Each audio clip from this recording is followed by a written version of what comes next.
ዳራችሁ ይባረክ። ፍቅር ይታደሉታል እንጂ አይታገሉትም ይባላል። እውነት ነው ይሄ ነገር ለካ እና ፍቅራችሁ እውነት እኔ እንጃ ምን እንደምል አላቅም። ትለያላችሁ። ለእኔ የሆነ ጥያቄ ነው የሆነብኝና በጣም ነው የተገረምኩት። እንዴን የተገረማችሁ ያላችሁ ይመስለኛል። እውነት ለመናገር ፈጣሪ የውስጥን ያያል።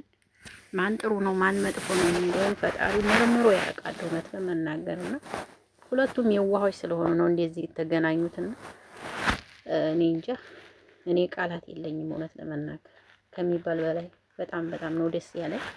መጨረሻቸውን ያሳምርላችሁ እግዚአብሔር። የሰው ልጅ መጀመሪያው ሳይሆን መጨረሻው ሲያምር ነውና ፈጣሪ ይርዳችሁ ያግዛችሁ።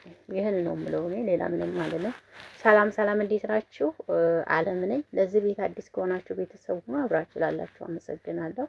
ሰላም ጤና ፍቅር ከእናንተ ጋር ይሁን እያልኩኝ እንግዲህ በአዲስ ቪዲዮ ብቅ ብለናል። ጠፍቻለሁ። አዎ አይመችም፣ ያው ከስራ ጋር ታውቃላችሁ። ለዛ ነው ውዶችዬ ዛሬ ደስ ብሎኛልና እንግዲህ ያላዛርና እየተንሱ ሰርግ በቅርብ እንደሆነ ሰምተናል። በጣም ነው ደስ የሚለው። ይመቻችሁ በእውነት እንግዲህ ሰርጋቸው ያው በቅርብ እንደሚሆን ሰምተናል። በጣም ነው ደስ የሚለው። መልካም ጋብቻ ይሆንላችሁ። እውነት ወልዳችሁ ከብዳችሁ የምናያችሁ ሁኑ እላለሁኝ።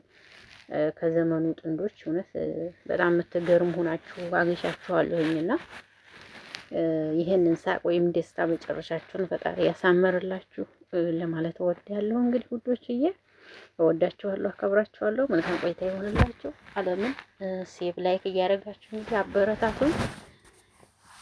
የእናንተ እህት ነኝ እንግዲህ እየጠፋሁ ነው። አይ ነው አዎ እየጠፋሁ ነው፣ ግን ያው ስራ ስለመሆን ነው የምጠፋው እንጂ ለሌላ አይደለም እላችኋለሁኝ። እና በጣም ተገርሜ ነው እውነት ለመናገር በቃ የአላዛርና የተንሱ